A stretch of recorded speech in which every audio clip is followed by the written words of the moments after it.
कर्तारं भेतारं कर्मभूभृतां ज्ञातारं विश्वतत्त्वानां वन्दे तद्गुणलब्धये। पंच परमिष्टि भगवान की, संत शिरोमणि आचार्य गुरुवर विद्यासागर जी महाराज की, आचार्य प्रभु समय सागर जी महाराज की, समस्त मुनि संग। चलेगा? थोड़ा सा जो सूत्र बाकी रह गया उसे थोड़ा सा अपन पूरा करें आज। शिक्षाव्रत की जो 21 नंबर का सूत्र अध्याय नंबर 7 में 21 नंबर का जो सूत्र है उसमें एक चीज़ जो रह गई थी, वो सामयिक की शिक्षाव्रत की चर्चा कल हो चुकी थी कि सामयिक क्यों की जाती है और कैसे की जाती है ना। तो विशेष तौर से सामयिक को हम अपने मनोभाव को, अपने काय को और वचन को जो आराम देना चाहते हैं, विश्राम देना चाहते हैं, मतलब आराम का मतलब सोना नहीं, मतलब उन्हें शांत रखना चाहते हैं, तो हमें सामयिक यानी ध्यान में उतरना होगा। हमें मेडिटेशन करके अपने आप को शांत बनाना होगा। और पापों से जब हम उतनी समय के लिए दूर हो जाते हैं तो हम परमात्मा के सबसे निकट हो जाते हैं, है ना। और जब हम पापों से में लिप्त होते तो हम उतने ही भगवान से दूर होते हैं। तो अगर भगवान के निकट होना है, मतलब अपने आप के निकट होना है, तो हमें पापों से दूर होना होगा। फिर आता है प्रोषदो उपवास। प्रोषद का अर्थ होता है पर्व के दिन से है, और पर्व के दिन में उपवास करना प्रोषदो उपवास है। अब वो कैसे करते हैं? विशेष तौर से उपवास करने का जो प्रयोजन है, किसी भी व्यक्ति का उपवास जब करता है तो उसका विशेष प्रयोजन होता है अपने आप के निकट आने का। क्योंकि भोजन करेगा तो वो उसके विकल्प में लगेगा, अब मुझे भोजन करना है, मुझे भोजन बनाना है, और इस भोजन बनाने और इसमें जो विकल्प आएगा तो अपनी आत्मा से उतना ही दूर हो जाएगा। तो अब इन सब से ऊपर उठने के लिए वो एक साधना करता है, अपने आप को कसाई को बंद बनाने के लिए, अपनी काय की प्रवृत्ति को रोकने के लिए। क्योंकि वो जितना भोजन करेगा उतनी ज़्यादा फिर उसे दीर्घ शंका, लघु शंका जाना होगा, उसे बहुत सारी चीज़ों में पढ़ना होगा। तो वो सब चीज़ों से बचने के लिए वो उपवास करके एक साधना बनाता है अपनी। कसाईयों को और काय को क्रश करने के लिए परखता है अपनी। और ये बात है कि आत्मबल को परखने के लिए एक बहुत बड़ा साधन है उपवास। अगर आत्मशक्ति को, अपनी आत्मिक शक्ति को पहचानना चाहते हो तो ये करना सीखो। जैसे गुरुजी एक उदाहरण देते थे, जैसे आटा पीसने वाला जब आटा चक्की को सप्ताह में एक दिन टांकी लगाता है, कभी आपने देखा है? उसकी जो पार्ट होती है ना, दो पत्थर के पार्ट होते हैं, अब वो पत्थर के पार्ट घिसने लगते हैं, तो अब क्या करें, वो चिकने हो जाते हैं, फिर बराबर नहीं पीसते। तो फिर क्या करना पड़ता है? तो उन्होंने कहा कि उनमें टांकी लगा के उसे वापस से, तो फिर वो अच्छे से पीसने लगते हैं। ऐसे गुरुजी कहते थे अपने पेट भी एक प्रकार की चक्की है। अब उसमें हम सिर्फ डालते रहें तो आंतों में फिर वो टांकी लगाओ एक सप्ताह में 15 दिन में उपवास करके, और उपवास करोगे तो वहाँ जितना भी वो सब कुछ साफ होगा। और अपने जठराग्नि के अंदर एक प्रकार का जो उत्पन्न होता है, जो चीज गुरुजी कहते हैं उसको उत्पन्न करने के लिए उपवास बहुत जरूरी है। सुन रहे हो? एक प्रकार का केमिकल उत्पन्न होता है जो हमारे अंदर की विल पावर को रिलीज करता है। तो इसीलिए उपवास बहुत जरूरी। कुछ लोग उपवास करने से बहुत डरते हैं, नहीं हम उपवास नहीं कर सकते, हम भूखे नहीं रह सकते, नहीं, सीखा करो। करते हैं आप लोग में से कितने लोग उपवास करते हैं? महीने में एक बार कितने के लोग करते? एक आध बार कर लेते, बाकी लोग नहीं करते। एकासन करते हैं। तो यहाँ पे प्रोसत के लिए उन्होंने कहा है सप्तमी और नवमी को एकासन, अष्टमी को उपवास, तेरस और पूर्णिमा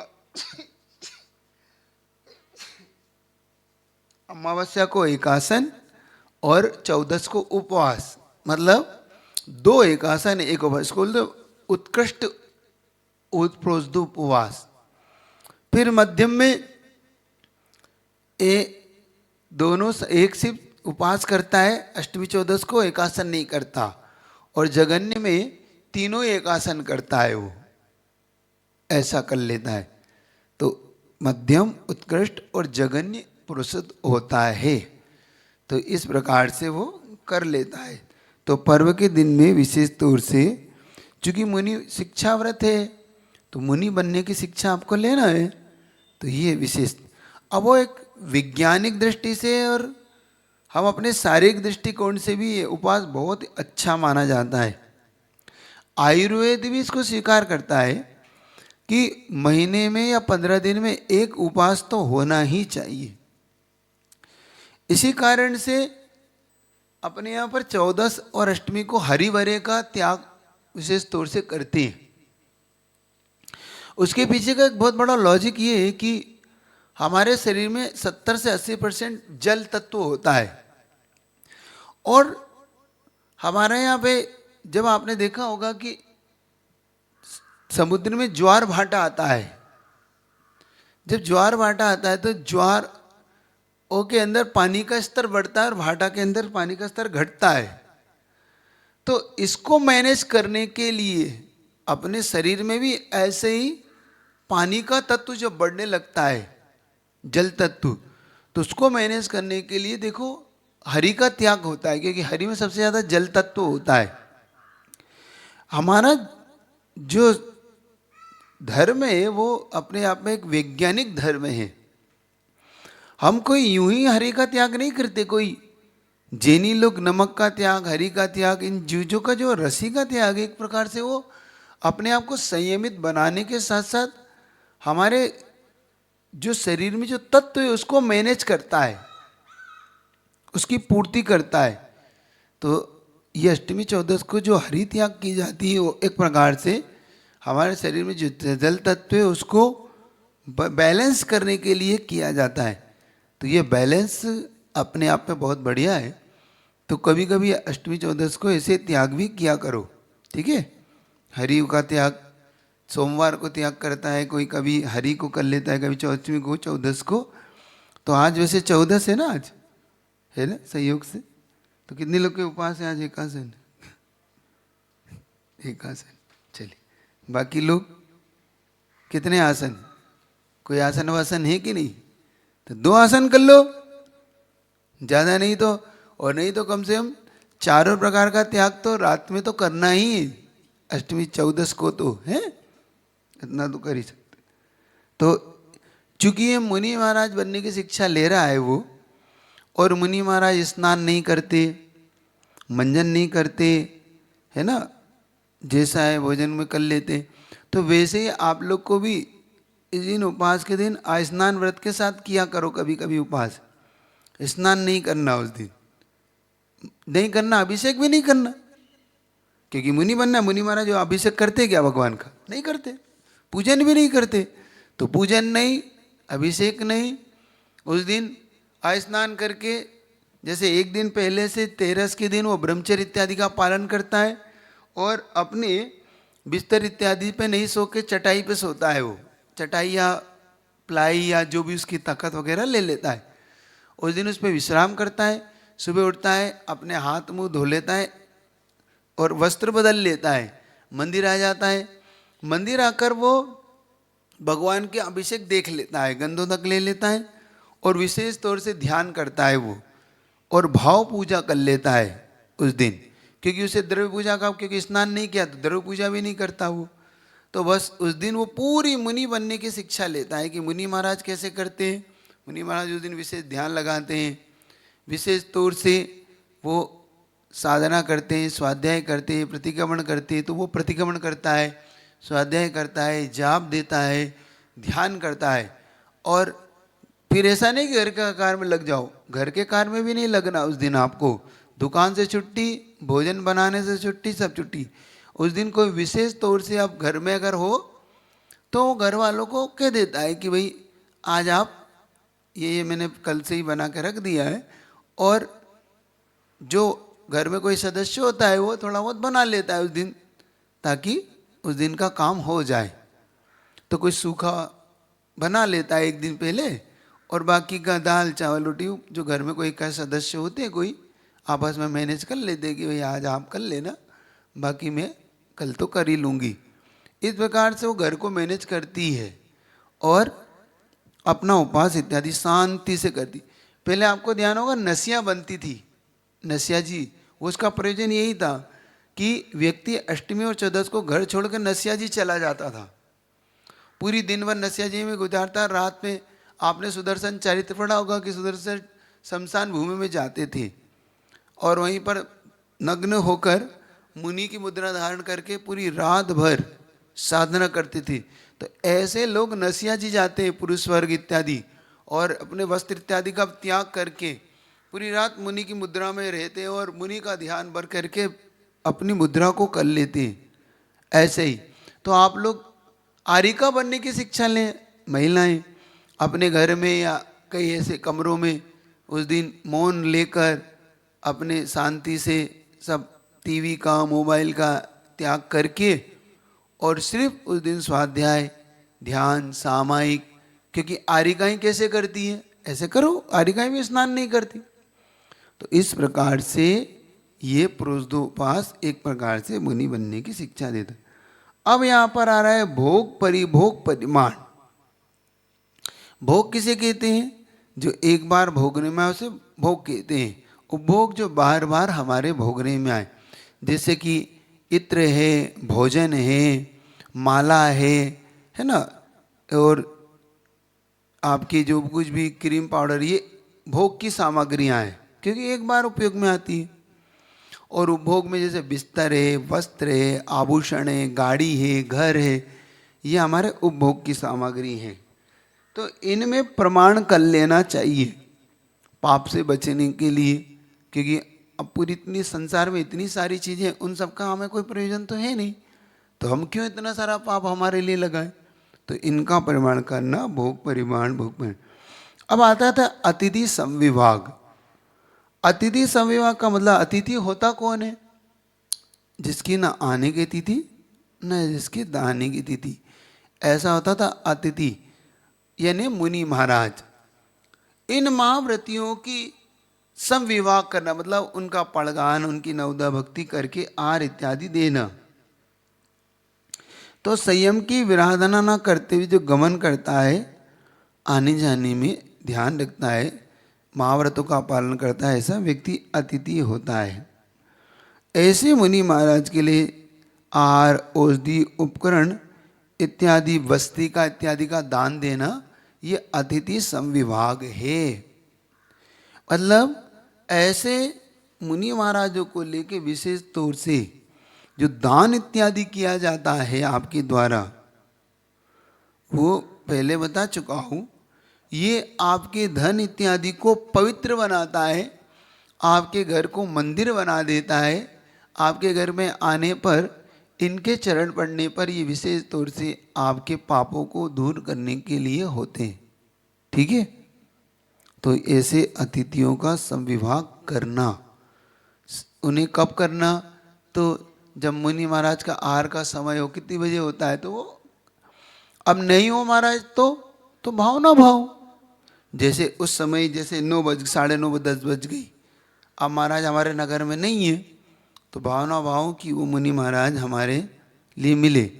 नहीं मिलते हैं तो मंदिर में जाके देखो, कोई मुनि महाराज तो नहीं आ गए, कोई आरिका तो नहीं आ गई, कोई छुल्लक हेलक तो नहीं आए, कोई प्रतिमाधारी तो नहीं है, कोई संयमी व्यक्ति आया हो, कोई सम्यक दृष्टि हो, ये भी अतिथि कहलाते हैं। कोई थका मारा हारा, कोई ऐसा दुखी हो, बहुत दूर से पे आपके मंदिर में आया हो, कोई पहचान नहीं हो और आपको लगता है कि ये पात्र है, तो आइए आप भोजन कर लीजिए और शांति से अपना काम कर लीजिए, तो उसे रिलैक्स होता है। पूर्व जन्म पहले ऐसे होते थे। पहले आपके बुजुर्ग लोग जिनालयों में कोई नया व्यक्ति आता था तो पूछते थे, भाई साहब कहाँ से आए आप? भाई साहब वहाँ से आए। अच्छा अच्छा, पता। अब उसको समझ में आ गया कि इसका कोई रिश्तेदार नहीं है, तो आप चिंता ना करें, मैं घर जा रहा हूँ, आपके लिए भेजूंगा, तो आप भोजन के लिए पधार जाइएगा, संकोच नहीं करिएगा। अरे भाई साहब नहीं नहीं, चिंता ना करें। तो घर जाके बता देते कि भाई एक व्यक्ति आए हैं भोजन के लिए, आप भोजन बना लेना। और घर जा किसी को भेज देते थे कि जाओ जनालय में बैठे होंगे, बुला लाओ। वो बुला लाते थे, उन्हें भोजन करके पुनः छोड़ देते थे। तो जिससे उनका भी काम हो जाता था, अतिथि सब विभाग भी होता था, और व्यक्ति जैन व्यक्ति को शुद्ध भोजन भी मिल जाता था। आजकल ये प्रक्रिया आपकी अब नहीं रही, क्योंकि जैन भी भोजन होटलों में करने लग गए, तो उन्हें भी फिक्र नहीं रही और इन्हें भी फिक्र नहीं रही। लेकिन फिर भी कुछ लोग ऐसे होते हैं जो होटलों में नहीं खाते, शुद्ध खाते। तो कभी ऐसा व्यक्ति को पूछा करो, समझे? कभी ये आप इसलिए नहीं, इसलिए कि कोई तुम्हें भी पूछ सके, कहीं फंस जाओ तो। हाँ, ये होता है। एक ऐसे ब्रह्मचारी जी थे जो शाश्वत सागर बन गए मुनि। अब वो पैदल ही विहार करते थे। वो बताते थे कि मैं अपने साथ सिर्फ एक केन रखता था, एक बैग जिसमें एक जोड़ी कपड़े और मेरी एक पुस्तक होती थी। पैसा ईसा के नाम पर 150 रुपये रखता था, बाकी सब पैदल ही विहार करते। तो जिनालय में जाके बैठ जाता था तो कोई पूछ लेता था, ठीक नहीं पूछता था तो वहीं से पानी छाना, या पता कर लिया भाई कुआं है, स्वच्छ छान लिया, अपना पानी पिया, और कहीं से फल ले लिए, केला इत्यादि खा के काम चला लिया। और किसी ने पूछ लिया, और अधिकतम तो लोग पूछ लेते थे कि भाई साहब कहाँ से आए भैया जी, बता देता पैदल विहार करता हूँ, ठीक ठीक मैं शुद्ध भोजन करता हूँ। कोई को अगर वहाँ शुद्ध वर्ता तो बुला लेते थे, आइए आइए भाई साहब भोजन कर। भोजन करके अपने आगे विहार कर गए। साथ में कुछ नहीं रखता था कि मैं भोजन लेके चल रहा हूँ, या कुछ नहीं, मिल गया तो ठीक। तो ऐसे भी लोग होते हैं, सुन रहे हो? तो अतिथि से विवाह करना सीखा करो। तो इस प्रकार से ये आपके, अब आहार के अलावा भी औषध भी होता है, उपकरण भी होता है। पूछ लिया महाराज जी को पीछी तो नहीं चाहिए, देख लिया उनकी पीछी खराब हो गई तो बदल दी। हम महाराज कहाँ से लाए पीछी? यही तो निगाह में रखो, खुद बनाना सीखो। पीछी बनाना आती है आप लोग को? महाराज हमें तो कुछ नहीं आता महाराज, हमें तो भोजन बनाना नहीं आता, पीछे कहाँ बनाएंगे महाराज? हमें तो चाय बनाना नहीं आती, दूध बनाना नहीं आता। सीखा करो, ये बहुत बड़ा उपकरण दान है। अभी अशोकनगर, गुना, यहाँ के श्रावकों ने सीख लिया। संघ में आज भी 250-300 पीछी वहाँ अशोकनगर में श्रावक हैं, बहुत अच्छे श्रावक हैं। वो खुद बनाते हैं और लोगों, सब मुनि महाराजों को भेजते हैं। और 150 लड़के उन्होंने सीख लिया, वो लोग कसते भी हैं, एक एक चंदे वहाँ बनाते हैं। तो ऐसा सीखो आप लोग, कम से कम छोटी मोटी पीछी बनाना तो सीख लो। कोई मुनि महाराज आए तो जल्दी बना के दे दी। अपने घर में पंख रखो, पुराने पंख हो जाते हैं, जयपुर में मिलते हैं पंख, मिल जाते हैं, वहाँ से मंगवाओ। कम से कम अभी 50-100 पंख की सीखो पहले बनाना, छोटी छोटी पीछियाँ सीखो तो आपके जिनालय में काम आती रहेगी। फिर जब थोड़ी बड़ी बनाना सीखोगे तो किसी मुनि महाराज को दान देना उपकरण के रूप में। ऐसे कमंडलू भंगा के रखो, कहीं किसी का मरा फूट जाए टूट जाए तो दे दिया दान, लीजिए महाराज जी आपका कमंडलू, कोई बात नहीं हम दे रहे। महाराज जी कहाँ मिलेगा? तो आप ढूंढो भाई, मैं थोड़ी बताऊंगा कहाँ मिलेगा सारी चीजें, है ना? तो ये अब आता है सल्लेखना। एक बहुत अच्छा सूत्र आ रहा है 22 नंबर का। ये प्रोषद के वास के बाद ये 4 आपके हो गए। इसमें आपको कोई डाउट है? कुछ पूछना तो नहीं है? हाँ उनको पूछ, माइक दे दो, क्योंकि आज क्लास जल्दी छोड़ूंगा थोड़ा सा, और क्योंकि दोपहर में प्रवचन है, दोपहर मतलब सुबह, तो फिर वो थोड़ा सा बहुत ज़्यादा फिर कसम कस जैसा समय की एकदम बहुत वो हो जाती है, इसलिए जल्दी छोड़ो। तो आपके पास 10 मिनट और है, आप जल्दी लाभ ले लें। चलिए। नमस्ते महाराज जी।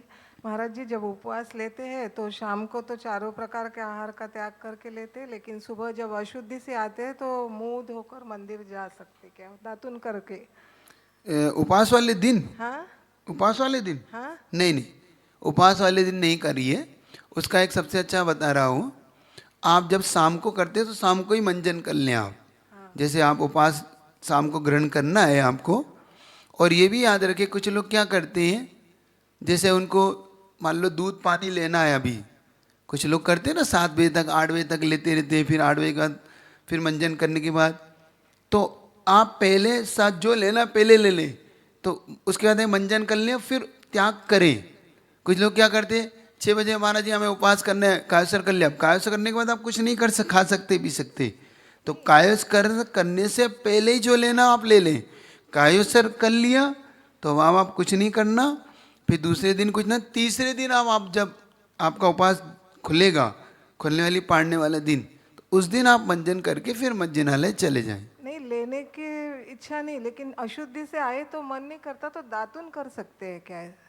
अशुद्धि से आए मतलब समझ में नहीं आया। स्नान दीर्घ लघु शंका दीर्घ शंका से आए तो नहीं स्नान नहीं, से वो पहले। स्नान कर लीजिए, लेकिन आप मंजन नहीं कर देना, क्योंकि वो पानी कभी अंदर चला गया, कभी कभी अपने ऐसा हो जाता है, तो वो उपवास में फिर दोष देगा, और अपना पानी मुंह में डालना भी ठीक नहीं है ना। तो उस दिन ऐसा नहीं करके करिए। चलिए, मारण आप सूक्त नंबर 22, मारणांतिकिम सल्लेखनाम जोशिता। अब ये आ रहा है सल्लेखना के लिए, जब श्रावक का अंत समय आने लगता है या कुछ ऐसी परिस्थिति बन जाती है जिसमें वो सल्लेखना धारण करता है। परिस्थिति के 4 उन्होंने भेद दिए, उपसर्गे दुर्भिक्षे जरायसे हमच निप्रतिकारा माहु सल्लेखनाम आर्या, है ना, धर्माय तनु विमोचन माहुम सल्लेखनाम आर्या। उपसर्ग हो, दुर्भिक्ष हो, रोग आ जाए अथवा बुढ़ापा आ जाए, इन 4 कारणों से सल्लेखना धारण करता है कौन? आर्य पुरुष, आर्य ने सज्जन। तो जो मुनि महाराज होते हैं, साधक होता है, श्रावक होता है, उपसर्ग आ गया मान लो। उपसर्ग 4 प्रकार के होते हैं, प्रकृतिगत, देवगत, मनुष्यकृत, तिर्यंचगत। मान लो किसी आपको लगा कि भाई अब बादल फट रहे हैं, पानी पानी हो रहा है, मेरा बचना मुश्किल है क्योंकि जल भर जा रहा है और अब डूब जाऊंगा। आपको लगता है अग्नि लग गई, प्रकृतिगत, अब बचना मुश्किल है, तुरंत एक्सीडेंट हो रहा है, तुरंत आपने तुरंत अपने दिमाग को कायस्वर करिए कि अगर बच गया तो ठीक, नहीं तो मेरी सब प्रकार का त्याग है। ऐसा कर लेना चाहिए आप लोगों को, है ना। तो ऐसा उपसर्ग आने पर, किसी मनुष्य ने उपसर्ग कर दिया, मार दिया, पीट दिया, चोर आ गए, अथवा कोई ऐसे लोग आ गए जिन्होंने आपके साथ बंधन में डाल दिया, आपका मुंह दबा दिया, और आपको लग रहा है कि भाई अब प्राण नहीं बचेंगे, अब तो गया, तुरंत कायस्वर करिए मेरा सब त्याग, नमोकार मंत्र पढ़िए। अब असंदरिंद, घबराइए मत, डरिए मत, जो होगा अब तो क्या है, जो होगा तो हो ही रहा है, तो अब तो अगला भाव सुधारो अपना, है ना। तो ये, अथवा तिर्यंचकृत, कोई कुत्ता बिल्ली सर्प ढस ले, कुत्ता काट ले, और आपको लगे कि भैया प्राण नहीं बचेंगे अपने, है ना, ऐसे, तो ये उपसर्ग होते हैं। प्रकृतिगत, मनुष्य देवकृत भी होते हैं, देवता लोग भी ऐसे हो जाते हैं। कभी कभी ऊपरी बाधाएं आ जाती हैं जिनमें वो आपको परेशान करने लग जाते हैं, तो उस समय भी त्याग करिए। जैसे पार्शनाथ भगवान पे कमठ ने किया उपसर्ग, मायर भगवान पे रुद्र ने किया उपसर्ग, तो ये मनुष्यकृत, देवकृत, ये 4। दुर्भिक्ष हो जाए, मतलब आप लगे कि भाई अब अकाल पड़ रहा है, कितनी जगह अकाल पड़ जाए, 12 साल का अकाल पड़ा, तो भोजन नहीं मिल रहा है, पानी नहीं मिल रहा है, तो ऐसे में तो उपसर्ग दुर्भिक्ष। शरीर बूढ़ा हो गया, अब काम ही नहीं कर रहा, जबरन मत खिलाओ फिर इसको, अब सल्लेखना की ओर जाओ। और बुढ़ापा आ गया, फिर उसके बाद रोग हो गया जिसका प्रतिकार नहीं हो सकता। तो जब तक इनका प्रतिकार हो सके तब तो करिए। निप्रतिकार शब्द पीछे जो दिया उस पर ध्यान देना। उपसर्ग है, दुर्भिक्ष है, बुढ़ापा है और रोग, इनमें जब तक प्रतिकार हो रहा है तब तक तो आप कर सकते हैं। दवाई ले लें, दूर कर सरिए, रोग दूर करिए। अब लगता है कि भाई अब कोई इसका इलाज नहीं है, तो अब संलेखना धारण कर लीजिए। इसमें क्या पूछ रहे? नमस्ते महाराज जी। महाराज जी, मेरा उपास से संबंधित क्वेश्चन है कि जैसे समय से अवधि बढ़ाते, जैसे दिन में सुबह, जैसे सुबह मतलब रात में तो त्याग कर दिया और सुबह से लेके 12 बजे तक का नियम लिया, फिर 12 से आगे बढ़ाया, तो वो उपास में ऐसे चलता है क्या? वो छोटे लोगों के लिए तो फिर भी बच्चों के हिसाब से, या जो लोग थोड़े से अभी प्राथमिक कर रहे हैं, थोड़ा पहली बार कर रहे हैं, उनके लिए तो फिर भी ठीक है। लेकिन ये पुण्य को फिर भाग भाग में बांट रहा है वो, क्योंकि भाई 4 घंटे की नौकरी कर रहा हूँ तो 4 घंटे की तनख्वाह, फिर मन हुआ नहीं 8 घंटे कर लेता हूँ, फिर मन हुआ नहीं 16 घंटे कर लेता हूँ, तो फिर वो कट कट के तनख्वाह मिलती है, एक जैसी नहीं मिलती, और इसमें मार्कशीट भी अच्छी नहीं आती। तो ये ठीक तो नहीं है। फिर भी प्राथमिक दशा में करना हो, अगर किसी को भय सताता कि भाई नियम ना टूट जाए तो कर ले। लेकिन मेरा कहना है थोड़ी दृढ़ता कर रखे तो उसका काम हो सकता है, क्योंकि जैसे ही 12 बजेगी उसका मन डामाडोल होगा, अपना तो 12 बजे तक का था, अब भोजन कर लूँ। क्योंकि शरीर है, काया है, एक बार ये हमारा अन्न का कीड़ा माना गया। अब जैसे ही हमें कुलबुलाहट होती है, भाई 12 बज गई, 12 बज गया, भोजन कर लूँ, 4 बज गया, अब 4 का ही तो नियम था, हो तो गया, तो काया तो मांगेगी भोजन। लेकिन मन दृढ़ रखिए, आत्मा को दृढ़ करिए कि अगर नरकों में कौन सा मिलता है, वहाँ पे हजारों हजारों वर्ष बिता के आए हो, तो ऐसी दृढ़ता रखोगे तो हो जाता है। तो अब आप देखिए कैसा करना है आपको। और महाराज जी, जैसे कभी करा है ऐसा, और जैसे टाइम में कुछ गैप आ गया, जैसे 12 बजे तक कर, और मतलब दिमाग से उतर गया कि वापस से नियम लेना है, पर कुछ खाया नहीं उस बीच में। हाँ, तो समझ गया वो तुम्हें, मतलब वो वो 1 घंटा छूट गया, अब आपका उपास का गैप हो गया। वही तो मैं कह रहा था कि दृढ़ता के साथ थोड़ा सा मजबूती से ले लो, कुछ नहीं होता है, दमदार बेड़ा पार सब हो जाता है। गुरुजी ने ऐसे ही उपास कराए हम लोग को, बहुत अंदर से विल पावर भर भर के, कि डरते क्यों, और वास्तव में हम लोग इसी प्रकार से उपास करना सीखे हैं। तो सीखो थोड़ा सा, बच्चे थोड़ी अब तो बड़े हो गए, है ना। तो वो जो गैप हुआ उसको उपास में काउंट होगा महाराज जी? पहले कभी अब करा जो है? हो गया सो हो गया, अब आपको करना हो तो कर लो, नहीं तो नया कर लो। अभ्यास जैसे क्या होता है, जब कोई क्रिकेटर होता है तो ऐसी एक बॉल, पहली बॉल ऐसे ही फेंकते ना, क्या बोलते हैं उसको, ट्रायल बॉल। तो ट्रायल बॉल मैच में नहीं मानी जाती, तो ऐसे ही ट्रायल उपास मैच में, उसमें उपास में नहीं माने जाते। तो ट्रायल बॉल में मान लीजिए आप, ट्रायल बॉल थी, हो गई, अब उपास ओरिजिनल वाली बॉल कर लीजिए अब। तो ऐसे ही ओरिजिनल उपवास कर लीजिए, वो जो छूट गया वो गया, ठीक है। वो ट्रायल उपवास था अपना, 1-1 घंटे का कर रहे थे, ठीक है। चलिए, तो संलेखना, एक यहाँ पे शब्द दिया जोशिता। जोशिता का मतलब था उत्साह के साथ, मतलब डर डर के, रो रो के नहीं मरना है, मरना भी है तो जोश के साथ। तो संलेखना मरणांतिकीम, मरण का अंतिम समय जानकर उत्साह के साथ, उत्साह पूर्वक अंत समय बिताइए, अपने प्राणों को अंत समय विसर्जित करिए। तो जोश के साथ, मर के रो के नहीं, भैया बचा लो, डर डर के, क्योंकि इससे कोई जिंदगी नहीं बचने वाली है। जो लोग कायरों की तरह मरते हैं ना, वो कायरों की तरह ही अगला जन्म लेते हैं, और जो लोग सिंह की तरह उत्साह के साथ प्राण छोड़ते हैं, उनका जीवन भी उत्साह के साथ होता है। मरण भी करो तो उत्साह के साथ, और जन्म भी तो उत्साह के साथ, है ना। तो ऐसा करके जाओ। जब तू जन्मा तू रोया लोग हंसे, कुछ ऐसी करनी कर जा तू हंसे और लोग रोए। जब हम जन्मे थे तो हम रो रहे थे, लोग हंस रहे थे।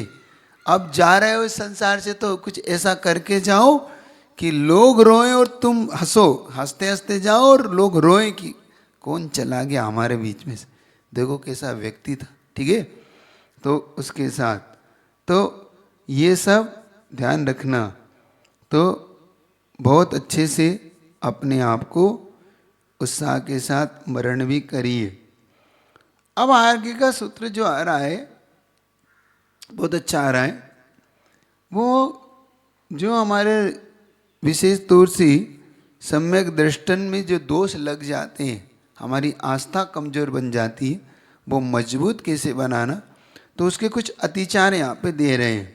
वो आपको बहुत अच्छे अतिचार हैं सम्यक दर्शन के, ये समझने लायक हैं। तो सूत्र पढ़िएगा। शंका कांक्षा विचिकित्सान्य दृष्टि प्रशंसा संस्तवाह, तवाह वहाँ पर मात्रा भी और विसर्ग भी, तवाह संस्तवाह सम्यक दृष्टै रतिचाराः। शंकाकांक्षा विचिकित्सान्य दृष्टि प्रशंसा संस्तवाः सम्यक दृष्टै रतिचाराः। शंका है, आकांक्षा है, विचिकित्सा है, अन्य दृष्टि प्रशंसा और अंश दृष्टि संस्तव, ये सम्यक दर्शन के 5 अतिचार यहाँ पे दिए। वैसे 8 अतिचार है, वो 3 कहाँ गए वो बताऊंगा कल आपको। इनमें से ही आपके मलिन अतिचार होंगे, तो कल इसकी विशेष व्याख्या कल सुनेंगे। आपका समय हुआ, ठीक। आपसे कहा था मैंने आज जल्दी छोड़ूंगा, है ना। क्या माइक से पूछिए, कोई सुनाई नहीं पड़ रहा।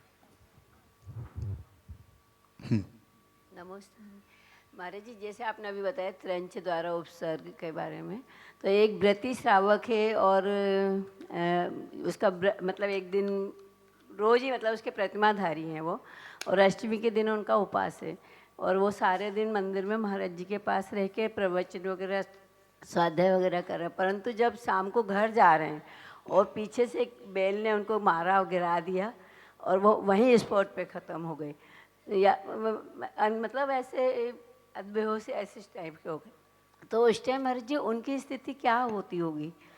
वो मना स्थिति है, वहाँ पर किन परिणामों के साथ मरण हो रहा है। हाँ वही मैं उस टाइम कैसे, अब वो तो उस समय अचानक हुआ है, तो उन्होंने वह कितना अपने आप को संभाल पाए, वो तो उन पे ही डिपेंड करेगा कि पूर्व संस्कार। इसीलिए तो कहते हैं कि ऐसे संस्कार डालते रहो अपने ऊपर, तुरंत कायो सर के, तुरंत नमोकार मंत्र पढ़ के हाय मर गई ये ना बोल के नमोकार मंत्र बोलो। उस समय हमेशा ऐसी चीज़ें हमें अपने आप को सावधान खुद करना पड़ता है, क्योंकि वहाँ पे परिस्थितियाँ विपरीत है, कोई अपने पास है नहीं, कोई नहीं महाराज। हाँ, तो ऐसी परिस्थितियाँ में तो जिन परिणामों से साथ उनका मरण हुआ, गति तो अच्छी हुई होगी क्योंकि पंचम गुण स्थान बढ़ती हैं, लेकिन अब वो परिणाम वहाँ पे बिगड़े ना, कसाई बढ़े ना, एकदम से घबराहट वगैरह होती है, तो उसको संभाल ले तो अच्छा हो जाएगा। लेकिन पंचम गुण स्थान है तो कम से कम उनका अच्छा हुआ होगा, ये तो उनका गुण स्थान बता रहे। चलिए, जिनवाणी के ज्ञान से